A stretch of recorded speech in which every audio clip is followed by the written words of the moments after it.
ಜಾಸ್ತಿ ಮಾಡ್ಕೊಳ್ತೀವಿ ಅಂತ ಹೇಳ್ತೀವಿ. ಆದ್ರೆ ಇವೆಲ್ಲ ಅಲ್ಪಾವಧಿಯ ಕ್ರಮಗಳು, ಅದು ಮಾಡ್ಲೂಬೇಕು. ಯಾಕಂತಂದ್ರೆ ಈಗ ಸಂದರ್ಭದಲ್ಲಿ ಜನರ ಜೀವನ ಸಂಕಷ್ಟಕ್ಕೊಳಗಾಗಬಾರ್ದು ಅಂತಂದ್ರೆ ಇದನ್ನ ಪದೇ ಪದೇ ಹಿಂಗ್ ಆಗ್ತಿರೋದ್ರಿಂದ ನೀವು ವರ್ಷ ಪೂರ್ತಿ ಹಿಂಗೆ ಇರುತ್ತಾ ಅಂದ್ರೆ ಇದು ಆವಾಗವಾಗ ಒಂದ್ ಪಾಕೆಟ್ ಅಲ್ಲಿ, ಈಗ ಶ್ರಾವಣ ಬಂದಿದೆ, ಹಬ್ಬಗಳು ಜಾಸ್ತಿ ಇದೆ, ಈ ಟೈಮಲ್ಲಿ ಡಿಮಾಂಡ್ ಜಾಸ್ತಿ ಇರುತ್ತೆ, ಆದ್ರೆ ಪ್ರೊಡಕ್ಷನ್ ಕಡಿಮೆ ಇರೋದ್ರಿಂದ, ಸಹಜವಾಗಿ ಪೂರೈಕೆ ಕಮ್ಮಿ ಇರೋದ್ರಿಂದ ಬೆಲೆ ಇನ್ನಷ್ಟು ಹೆಚ್ಚಳ ಆಗ್ತಾ ಇರುತ್ತೆ. ಸೊ ಇವುಗಳಿಗೆ ನಾನು ಹೇಳೋದು, ಒಂದು ಈಗ ಗೊತ್ತಿದೆ ನಮ್ಗೆ ಈ ಸಂದರ್ಭದಲ್ಲಿ ನಮ್ಗೆ ಹೆಚ್ಚು ಡಿಮಾಂಡ್ ಇರುತ್ತೆ ಅಂತ. ಈಗ ನಮ್ಗೆ ಆಗ್ಲೇ ಗೊತ್ತಿತ್ತು ಮಳೆ ಕೂಡ ಈ ವರ್ಷ ಕಡಿಮೆ ಆಗತ್ತೆ ಅಂತ ಮಾರ್ಚ್ ಅಲ್ಲೇನೆ ಮೆಟ್ರಲಾಜಿಕಲ್ ಡಿಪಾರ್ಟ್ಮೆಂಟ್ ಅವ್ರು ಹೇಳಿದ್ರು. ಇದಕ್ಕೆ ಯಾವ ರೀತಿಯಲ್ಲಿ ನಾವು ದೀರ್ಘಾವಧಿಯ ಕ್ರಮಗಳನ್ನ ಕೈಗೊಂಡು ಇದು ಮತ್ತೆ ಮರುಕಳಿಸದ ರೀತಿಯಲ್ಲಿ ಒಂದು ಮಾಡಬಹುದಾ ಅಂತ. 91ರಲ್ಲಿ ಮನಮೋಹನ್ ಸಿಂಗ್ ಅವರು 100 ದಿನದಲ್ಲಿ ಕಡಿಮೆ ಮಾಡ್ತೀವಿ ಅಂತ ಹೇಳಿ ಮ್ಯಾನಿಫೆಸ್ಟೋನಲ್ಲಿ ಇದ್ದಾಗ, ಅವರು ಅಧಿಕಾರಕ್ಕೆ ಬಂದ ನಂತರ ಮನಮೋಹನ್ ಸಿಂಗ್ ಫೈನಾನ್ಸ್ ಮಿನಿಸ್ಟರ್ ಆಗಿರ್ತಾರೆ, ಅವ್ರು ಹೇಳ್ತಾರೆ there is no magic wand with me ಅಂತ ಹೇಳ್ತಾರೆ. ಬೆಲೆಗಳನ್ನ ಒಂದೇ ಸಮ ಕಮ್ಮಿ ಮಾಡ್ಲಿಕ್ಕೆ ನನ್ನ ಹತ್ರ ಯಾವುದು ಮ್ಯಾಜಿಕ್ ವ್ಯಾಂಡ್ ಇಲ್ಲ ಅಂತ ಹೇಳ್ತಾರೆ. ಅದು ಕರೆಕ್ಟ್ ಆಗಿದೆ. ಅದಕ್ಕೆ ನಾನು ಹೇಳೋದು, ಒಂದು ದೀರ್ಘಕಾಲದ ಕ್ರಮಗಳನ್ನ ಕೈಗೊಂಡ್ರೆ ಯಾವುದೇ ಸರ್ಕಾರ ಇರ್ಲಿ, ಅದು ರಾಜ್ಯ ಸರ್ಕಾರ ಇರ್ಲಿ, ಕೇಂದ್ರ ಸರ್ಕಾರ ಇರ್ಲಿ, ಕೈ ಜೋಡಿಸಿ ಮಾಡೋದಾದ್ರೆ ಆಗ ಏನಾಗುತ್ತೆ, ಖಂಡಿತ ಸರಿ ಹೋಗುತ್ತೆ. ಈಗ ನೋಡಿ, ಒಂದ್ಸರಿ ಬೆಲೆ ಹೆಚ್ಚಾಗ್ತಿದ್ದಂಗೆ ಏನ್ ಮಾಡ್ತಾರೆ, ಸ್ಪೆಕ್ಯುಲೇಟಿವ್ ಡಿಮಾಂಡ್ ಜಾಸ್ತಿ ಆಗ್ಬಿಡುತ್ತೆ, ಹೋಲ್ಡ್ ಮಾಡುವಂತದ್ದು. ಅದಕ್ಕೆ ಯಾವ ರೀತಿಯಲ್ಲಿ ನಾವು ಜೆನ್ಯೂನ್ ಆಗಿ ಅವರನ್ನ, ಇವಾಗ ಎಷ್ಟು ಸ್ಟಾಕ್ ಇದೆ, ಇವಾಗ ಬೆಂಗಳೂರಿಗೆ ಇಷ್ಟು ಸ್ಟಾಕ್ ಇದೆ, ಈ ಏರಿಯಾದಲ್ಲಿ ಈ RMC ನಲ್ಲಿ ಇಷ್ಟು ಸ್ಟಾಕ್ ಇದೆ, ಇವತ್ತು ಇಷ್ಟು ಖರ್ಚಾಗಿದೆ, ಈ ತರದೊಂದು ಕರೆಕ್ಟ್ ಆದಂತ ಇಷ್ಟೊಂದು ಡಿಜಿಟಲ್ ಯುಗದ ಬಗ್ಗೆ ಮಾತಾಡ್ತಾ ಇದೀವಿ ನಾವು. ಯಾಕೆ ಅದನ್ನ ಪ್ರತಿದಿನ ಡಿಸ್ಪ್ಲೇ ಮಾಡ್ಲಿಕ್ಕೆ ಆಗೋದಿಲ್ಲ?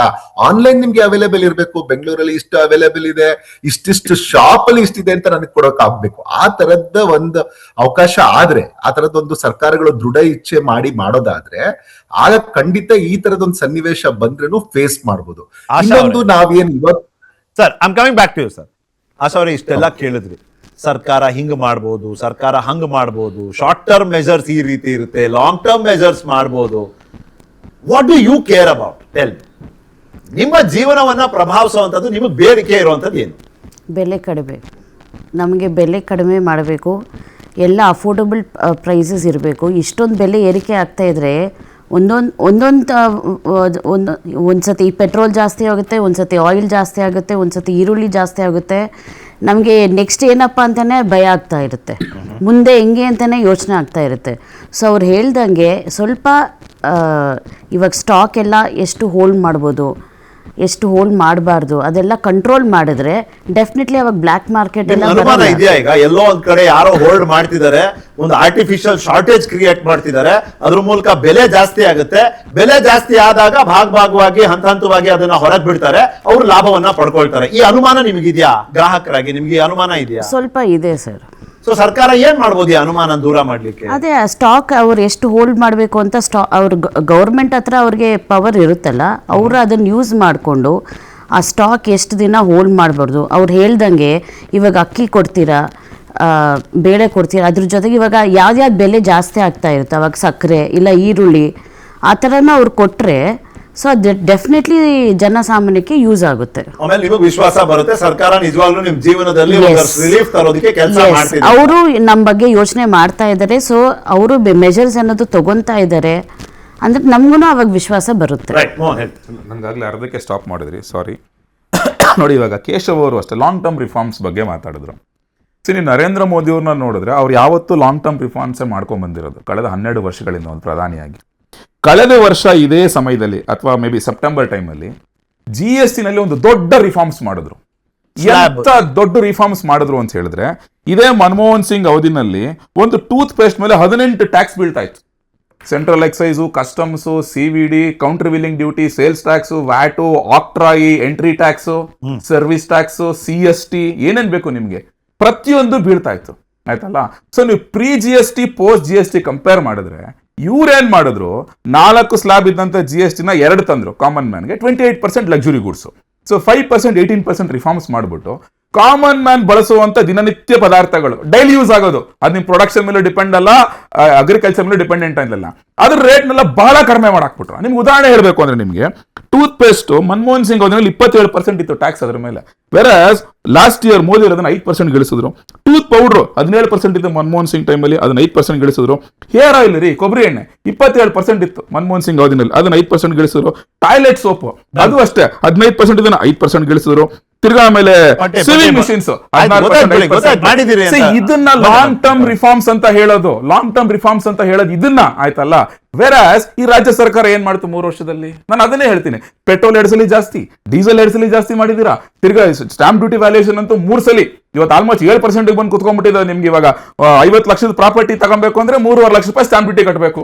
ತಿರ್ಗಾ ಅಲ್ಲೂ ಆ ಖಾತಾ, ಈ ಖಾತಾ, ಬಿ ಖಾತಾ, ಓ ಖಾತಾ ಅನ್ಕೊಂಡು ರಿಜಿಸ್ಟ್ರೇಷನ್ ಆಗ್ತಾ ಇಲ್ಲ, ಅಲ್ಲೂ ಸಫರ್ ಮಾಡ್ತಾರೆ ಎಲ್ಲರೂ. ನಿಮ್ಗೆ ಲೇಟೆಸ್ಟ್ ಹೇಳ್ತೀನಿ Nikhil, you have to do a research on this. ಈ ರೀಸೆಂಟ್ ಆಗಿ KYC ಮಾಡಿದ್ರು ಗೊತ್ತಾ ನಿಮ್ಗೆ, ಗೃಹಲಕ್ಷ್ಮಿ ವಿಚಾರವಾಗಿ. ಆ KYC ಮಾಡಿದ್ಮೇಲೆ ಮನೆಗಳ ಬಿಲ್ ಹೋಗಿ ನೋಡಿ, ನಿಮ್ಗೆ 1.5 ಟೈಮ್ಸ್ ಜಾಸ್ತಿ ಆಗಿದೆ. ಇವತ್ತು ಬೆಳಗ್ಗೆ ನನಗೆ ಪಾರ್ಕ್ ನಲ್ಲಿ ವಾಕಿಂಗ್ ಮಾಡ್ಬೇಕಾದ್ರೆ 6 ಜನ ಬಂದು ಪರ್ಸನಲ್ ಆಗಿ ಅವ್ರ ಮನೆ ಬಿಲ್ ತಂದ್ಬಿಟ್ಟು ಹೋಗ್ಯಾರ.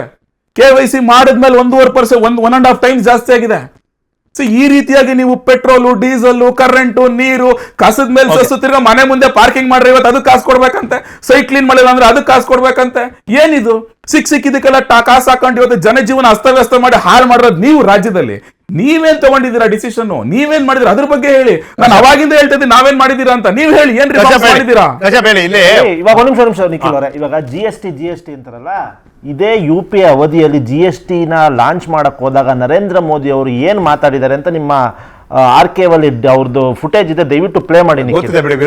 ವಿರೋಧ ಮಾಡಿದ್ದಾರೆ. GST ಅಲ್ಲ, GST ಬೇಡ, ಇದು ಒಂದು ಇದು ರಾಜ್ಯ ಸರ್ಕಾರಕ್ಕೆ ಹೊಡೆತ ಬೀಳುತ್ತೆ ಅಂತ ಇದೇ ನರೇಂದ್ರ ಮೋದಿ ಅವರು ಗುಜರಾತ್ ಇದು ಚೀಫ್ ಮಿನಿಸ್ಟರ್ ಆದಾಗ ಮಾತಾಡಿದ್ರು. ಇದೇ ಗುಜರಾತ್ ಚೀಫ್ ಮಿನಿಸ್ಟರ್ ಆದಾಗ ಮಾತಾಡಿದ್ರು. ದಯವಿಟ್ಟು ಇದ್ರೆ ಸ್ವಲ್ಪ ಪ್ಲೇ ಮಾಡಿಸಿ. ಸೆಕೆಂಡು 12 ಗಂಟೆ ರಾತ್ರಿಯಲ್ಲಿ ಇದು 2016 ಗಂಟೆ ಬಾರಿಸಿ GST ಮಾಡಿದ್ರು. ಇದು GST ಅನ್ನೋದು ಒಂದು ನಮ್ಮ ಮನಮೋಹನ್ ಸಿಂಗ್ ಅವರ ಒಂದು ಬ್ರೈನ್ ಚೈಲ್ಡು, ಅದನ್ನ ಇಂಪ್ಲಿಮೆಂಟ್ ಮಾಡಿದ್ದಾರೆ. ಸೆಕೆಂಡು, ರಾಹುಲ್ ಗಾಂಧಿ ಅವರು GST ನ 2 ಸ್ಲ್ಯಾಬ್ ಮಾಡಬೇಕು ಅಂತ ಇಲ್ಲಿವರೆಗೂ ಒಂದು 100 ಪ್ರೆಸ್ ಕಾನ್ಫರೆನ್ಸ್ ಅಲ್ಲಿ ಹೇಳಿದ್ದಾರೆ. 100 ಪ್ರೆಸ್ ಕಾನ್ಫರೆನ್ಸ್ ಅಲ್ಲಿ ಹೇಳಿದ್ದಾರೆ. ಆಮೇಲೆ ಇದು 2 ಸ್ಲ್ಯಾಬ್ ಆಗಿರೋದು BJP ಮಿತ್ರರಿಗೆ ಇದು ಈ ವಿಷಯ ಗೊತ್ತಿಲ್ಲ ಅನ್ಸುತ್ತೆ. BJP ಮಿತ್ರರಿಗೆ ವಿಷಯ ಗೊತ್ತಿಲ್ಲ ಅನ್ಸುತ್ತೆ. ಥರ್ಡು, ಇವರು ಬೆಲೆ ಏರಿಕೆ, ರಾಜ್ಯ ಸರ್ಕಾರ ಬೆಲೆ ಏರಿಕೆ ಅಂತಾರಲ್ಲ, 2014ರಿಂದ 2020 ಇಲ್ಲಿವರೆಗೂ ಕೂತಿರೋವರೆಗೂ ಎಷ್ಟು ಬೆಲೆ ಏರಕ್ಕಾಗಿದೆ? ಎಲ್ಲರೂ ಒಂದು ಸೈಡ್ಗೆ ಇಟ್ಬೋಣ. ಒಂದು ಟ್ರಕ್ಕು ಇವತ್ತು ಬೆಂಗಳೂರಿಂದ ಬಿಜಾಪುರ್ಗೆ ಹೋಗ್ಬಿಟ್ಟು ಬಂದ್ರೆ ಎಷ್ಟು ಪೇ ಮಾಡ್ತಾನೆ ಅಂತ ಗೊತ್ತಿದೆ ನಿಖಿಲ್ ಅವರೇ ನಿಮ್ಗೆ? ಟೋಲಲ್ಲಿ 3,500 ರೂಪಾಯಿ ಒಂದು ಸೈಡು 3,500 ರೂಪಾಯಿ, ಆ ಕಡೆಯಿಂದ 3,500 ರೂಪಾಯಿ. ಬೆಂಗಳೂರಿಂದ ಮೈಸೂರಿಗೆ ಹೋದ್ರೆ ನೀವು ಎಷ್ಟು ಕೊಡ್ತಿದ್ರಿ ನಿಖಿಲ್ ಅವರೇ? ಮುಂಚೆ ಕಡಿಮೆ ಇತ್ತು. 2023 ಎಲೆಕ್ಷನ್ ಇದು ಅನೌನ್ಸ್ ಆಗೋ ಹಿಂದಿನ ದಿವಸನೇ ಪ್ರತಾಪ್ ಸಿಂಹ ಅವ್ರ ಸ್ಟೇಟ್ಮೆಂಟ್ ತೆಗೀರಿ. ಸ್ವಲ್ಪ ಪ್ರತಾಪ್ ಸಿಂಹ ಅವರೇ ಇದು ಸ್ಟೇಟ್ಮೆಂಟ್ ತೆಗೀರಿ. ಎಷ್ಟು ಇನ್ಕ್ರೀಸ್ ಮಾಡಿದ್ದಾರೆ? 80 ರೂಪಾಯಿ ಇನ್ಕ್ರೀಸ್ ಮಾಡಿದ್ದಾರೆ. ಇದೇನು ಬೆಲೆ ಏರಿಕೆ? ನಮ್ಮಂತವ್ರಿಗೆ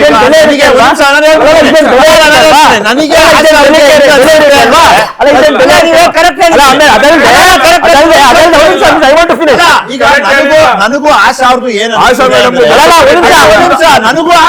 ಅನಿಸ್ತಿದೆ ಅಂದ್ರೆ, ಈ ಕಾಂಗ್ರೆಸ್ BJP ಬೆಲೆ ಏರಿಕೆ ಅನ್ನೋ ವಿಷಯದಲ್ಲಿ ಕಾಂಪಿಟೇಷನ್ ಮಾಡ್ತಿದ್ದಾರೆ. ನೋಡಿ, ಕಾಂಪಿಟೇಷನ್ ಅಲ್ಲ, ಬೆಲೆ